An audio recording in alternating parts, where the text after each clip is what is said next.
Good afternoon. I'm pleased today to join Acting Assistant Secretary of State for Democracy, Human Rights, and Labor, Jonathan Farrar, in announcing the publication of the Country Report on Human Rights Practices for 2007. In every region of the world, men and women are working peacefully and often at great risk to themselves and their families to secure human rights and fundamental freedoms, to follow their consciences and speak their minds without fear, to choose those who would govern them and to hold their leaders accountable, and to achieve equal justice under the law. List last year, but they're not there this year. If you look at the introduction to the report, the describes China, that its human rights record remained poor. It describes how controls were tightened in some areas in China, particularly regarding religious freedom in Tibetan areas and in the Xinjiang autonomous region. It also describes controls on freedom of speech in the media, including on the internet, and the difficulty that petitioners in Beijing face. So I think if you look at the report, you'll see it's a comprehensive one and gives a very frank appraisal of the status of human rights. As authoritarian as it was last year, is that the reason? No, I think actually, if you look at the introduction, yeah, it may. I think it's described in exactly those terms.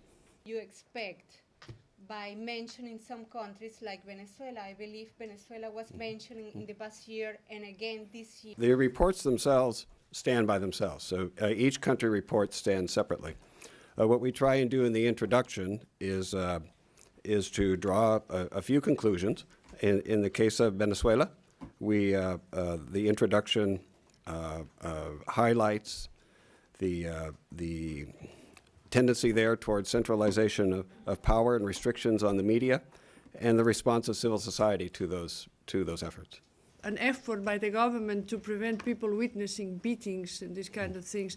I think the report sets out pretty clearly that human rights, civil liberties in Cuba continue to be severely restricted, that there's been very little change, certainly very little progress. If anything, there's been a step back in some areas, such as restrictions on freedom of information, controls on the internet, and that sort. So very little change and certainly not progress. Harsher language. I'm wondering how the Secretary's priority on the six-party process did influence. Indeed, in 2007, the countries that captured the headlines were those that regressed in human rights and democracy. Pakistan, under the state of emergency, suspended the Constitution, and approximately 6,000 opposition political party workers, human rights advocates, lawyers, and judges were arrested. By the end of the year, the state of emergency was rescinded and most detainees released. Another high-profile example was Russia, where centralization of power in the executive branch, a compliant state Duma, corruption and selectivity in enforcement of the law, onerous NGO registration requirements, harassment of some NGOs, and media restrictions continue to erode the government's accountability to its citizens. Okay.